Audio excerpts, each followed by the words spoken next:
आईएमयू-सीटी के एग्जाम के लिए अगर आप ये सब टिप्स फॉलो कर लेते हैं जो इस वीडियो में हम बताएंगे, तो आप आईएमयू-सीटी में मैक्सिमम क्वेश्चन अटेम्प्ट कर पाएंगे और अपना टाइम मैनेजमेंट बहुत अच्छे से कर पाएंगे। ये वही तरीका है जो हम अपने आईएमयू मेट के बच्चों को पिछले 3-4 साल से बताते हुए आ रहे हैं और खुद ही हम अपने टाइम पे भी और मेरे जितने भी रिलेटिव्स हैं, मेरे भैया, मेरे जो भी बहन है, सभी लोग यही ट्रिक यूज करते हैं, जिसकी वजह से हम लोग मैक्सिमम क्वेश्चन अटेम्प्ट कर पाते हैं। आपको पता है कि आईएमयू-सीटी का जो पैनल होता है, जो आपका जिसमें क्वेश्चन रहता है, उसका जो इंटरफेस रहता है, उसमें हर चीज रहता है, हर एक ऑप्शन रहता है, लेकिन कुछ कुछ चीजें हैं जिसको आप एडिशनली करोगे ना, तो आप आईएमयू-सीटी में बहुत अच्छा परफॉर्म कर पाओगे।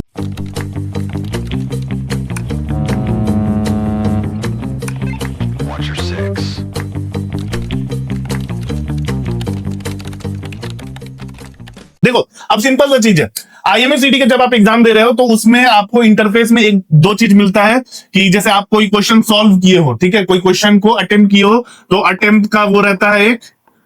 ठीक है। दूसरा चीज रहता है कि नॉट अटेम्प्टेड का, ठीक है, कलर कोडिंग से आपको पता चल जाएगा कि ये अटेम्प्टेड है, ये नॉन अटेम्प्टेड है। एक होता है मार्क करने का, कि आप इस क्वेश्चन को मार्क कर रहे हो कि आप बाद में उसको अटेम्प्ट करोगे, ठीक है। ये 3 फंक्शन होते हैं इंटरफेस में आईएमयू-सीटी के एग्जाम में। लेकिन अब प्रॉब्लम क्या होता है ना, कि आप जो अटेम्प्ट कर रहे हो वो ठीक है, जो नॉट अटेम्प्ट कर रहे हो वो भी ठीक है, लेकिन जब आप मार्क जो क्वेश्चन कर रहे हो, उसमें बहुत बच्चे क्या कर देते हैं कि आप मार्क क्यों करते हो कि आप उस क्वेश्चन को बाद में करोगे, लेकिन वो क्वेश्चन पे जब आप पहुंचते हो तो फिर आप कंफ्यूज होता है, अब इस क्वेश्चन को पहले करें या इस क्वेश्चन को करें, अब उसमें आपका टाइम वेस्ट बहुत होता है, ठीक है। तो सिंपल सा चीज है, देखो, सबसे पहले तो आपको एक पैटर्न समझना है कि आईएमयू-सीटी का पैटर्न सबको पता है, ठीक है, कि फिजिक्स का आपको 50 क्वेश्चन है, मैथ्स का आपको 50 क्वेश्चन है,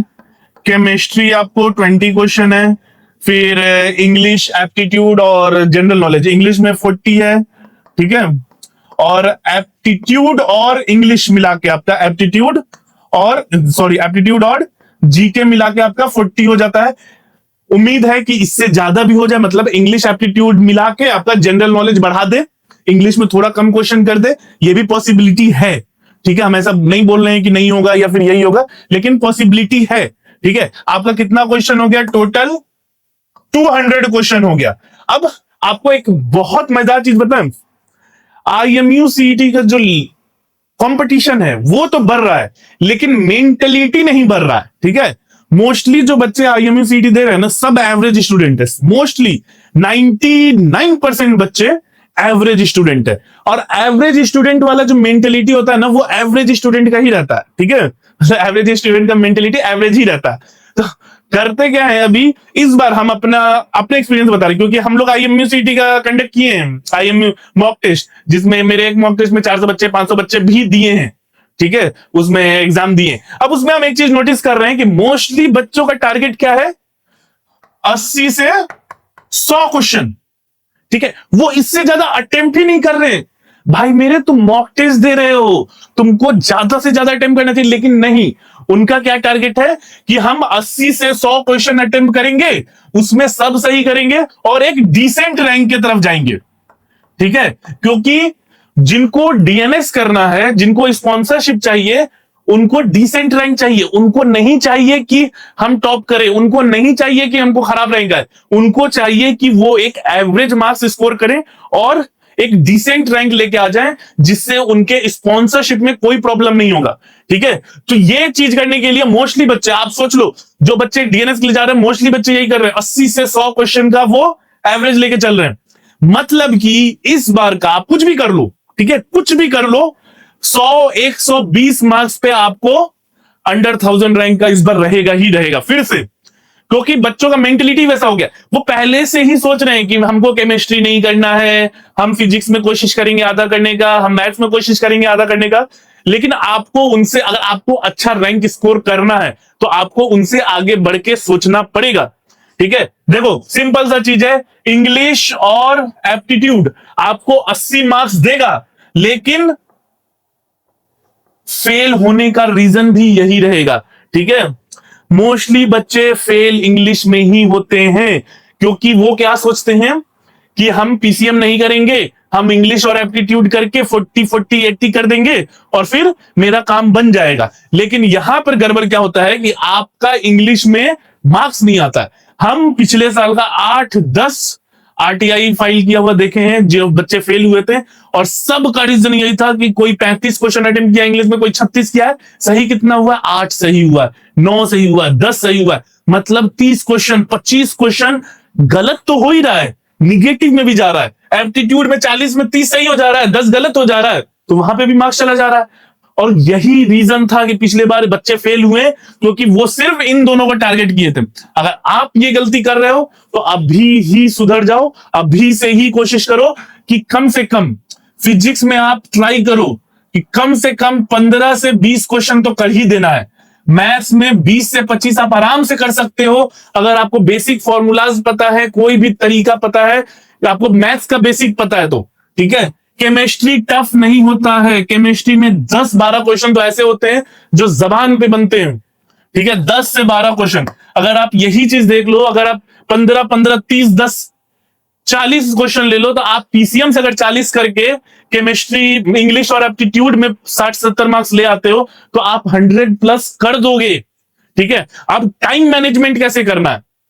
ठीक है। टाइम मैनेजमेंट के लिए सिंपल सा चीज है, आप जिस भी क्वेश्चन पे जा रहे हो, ठीक है, जिस भी क्वेश्चन पे जा रहे हो, मान लो कि कोई क्वेश्चन आया और आपको नहीं पता है उसका आंसर, ठीक है, किसी क्वेश्चन का आपको आंसर नहीं पता है, आप मार्क करके छोड़ोगे, लेकिन आपको नहीं पता रहेगा कि वो क्वेश्चन आपको बाद में सॉल्व करने का टाइम मिलेगा नहीं मिलेगा। तो उसके लिए आपको 3 तरीका यूज करना है, जो हम यूज करते हैं, अभी भी एग्जाम्स में यूज करते हैं। आपको स्टार लगाना है क्वेश्चन पे, ठीक है।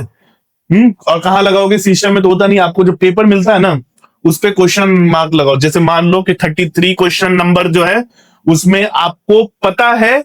कि ये क्वेश्चन आपसे सॉल्व हो जाएगा, लेकिन इसमें थोड़ा सा टाइम लगेगा। कितना टाइम लगेगा, 1.5 मिनट लग सकता है, 2 मिनट लग सकता है, जो क्वेश्चन आपको पता चल जाएगा क्वेश्चन देख के। मान लो 33 नंबर क्वेश्चन आपको बाद में आप अगर अटेम्प्ट करो तो 2 मिनट कर लगेगा, लेकिन आप सॉल्व कर लोगे, उस पे 1 स्टार लगाओ कि इस क्वेश्चन को आप मार्क कर रहे हो और इसको सबसे पहले अटेम्प्ट करोगे सब करने के बाद।